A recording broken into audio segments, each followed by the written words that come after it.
How you going there, guys? This is just a quick video covering setup on our wireless camera system. If you have this one here, the 709 will be in the skew, and so 977 in the skew of the camera. So pretty straightforward. When you first get it, grab out how many cameras you've got. You've got up to 4 cameras here. Put the antenna on. So the antenna spins on, nice and tight, however it needs to go. Screw that on. You've got some keys here to adjust how you want. Now this to sit, it's an extended bracket, so it can sit far enough back if you need to have the camera on the back of the vertical bit, or you can obviously put the camera on the top and face it down, or on the side, however you're gonna run it.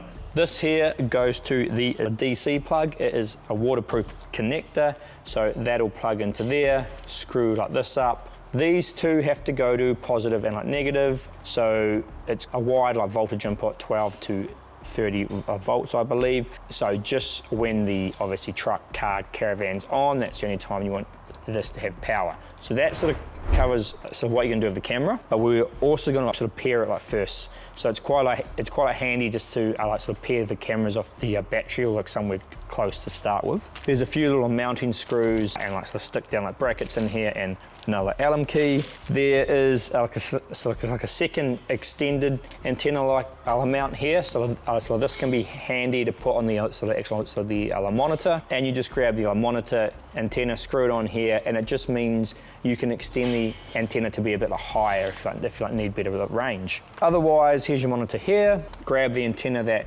comes with that, screw that on, and that is the antenna screwed on.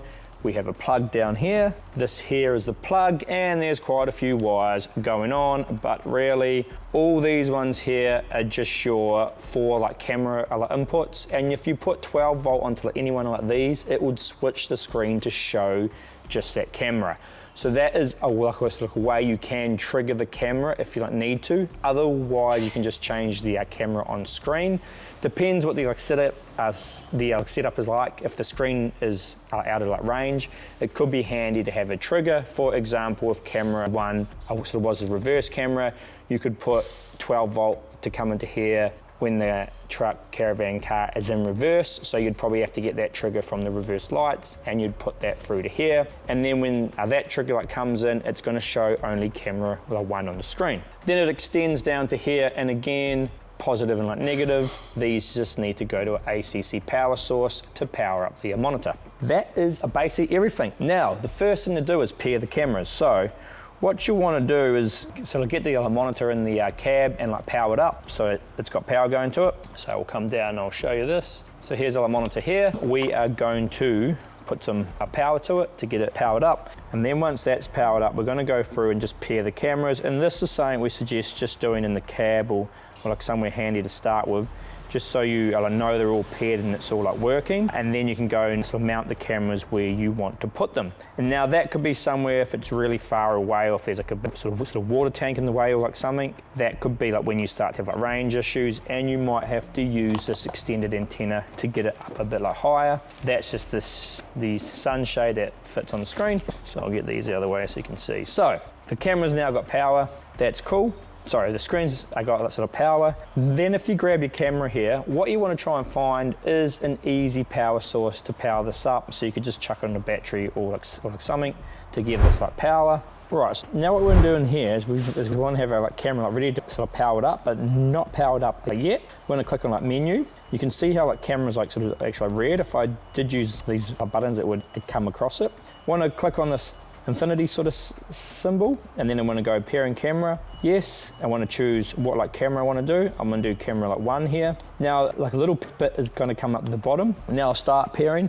Now I want to give that camera power, and I got pairing failed. So if you get that happening, probably what has happened is you haven't quite put power to the camera correctly. So I'm just going to make sure my power source for the camera is correct. Yep, it looks correct now. That is one thing a customer actually said to us. He's like, oh, it's a bit hard to tell if the actual cameras are powered up. So a little hack there is if you hold your hand over here, and this little sensor here, you'll get your red lights come on here. So I can tell right now that I don't think I actually had power in the camera, because it's not coming on for me. So I'll try and show you on here. It's a bit hard to see, but if I hold my finger over here for 5 seconds, the camera actually makes like a click sound, and the infrared lights actually like come on. And if I take it off, you can hear a click. So actually, that's a little hack to tell that the camera like definitely has like power. So that's what I think the problem was before. So we come back into like menu, cameras, pairing, and I'm going to go back into this, and I'm going to put power to the camera again. Pairing fail, I'm going to put power again to it because I must have maybe not got power to it. So if we go back into the camera, do it again, pairing success. So that is like where you'll go like wrong if you are going to go like wrong, is you would have not actually got power to the camera. And now you can see we have our camera it's like showing on there, and that is all hooked up. So you want to actually like go through and like do that for all your cameras, and then you can like go from there. If you ever need to delete a camera, menu into here, and you can go delete like cameras, and you can actually get rid of one.